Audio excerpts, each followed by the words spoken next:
नेता अशोक सिंघल का अंतिम संस्कार अब से कुछ ही देर के बाद दिल्ली के निगम बोध घाट पर किया जाएगा। आज पीएम मोदी समेत तमाम बड़े नेताओं ने उन्हें श्रद्धांजलि दी। इनका नाम अशोक था, लेकिन इन्होंने जीवन ऐसा जिया कि सभी को शोकग्रस्त करके चले गए। जीवन का प्रत्येक क्षण जनसेवा में लगा दिया। जो एक अदम्य साधना है, वो राष्ट्र के श्रेष्ठ साधक थे। अशोक जी को मेरा वंदन और प्रभु को प्रार्थना।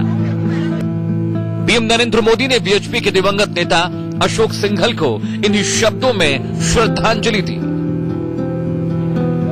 दिल्ली में आरएसएस के दफ्तर पहुंचकर पीएम ने सिंघल के पार्थिव शरीर पर फूल चढ़ाए और फिर वहां गुजराती में यही शब्द लिखे।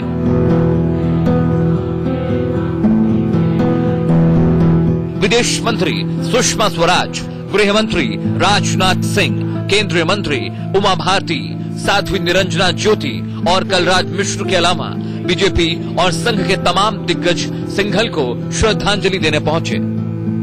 हमारा यह मानना है कि श्री अशोक जी सिंघल दृढ़ इच्छा शक्ति के धनी थे। पूरा जीवन राष्ट्र के लिए उनका समर्पित था और एक राष्ट्रवादी विचारधारा के वह नेता थे।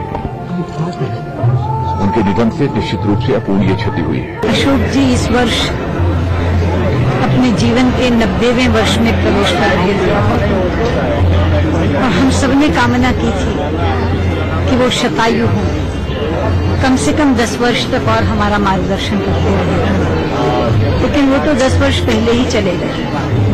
उनका पूरा जीवन एक लक्ष्य के लिए समर्पित था। अशोक जी भारत की नहीं, विश्व की अनोखी विभूति थे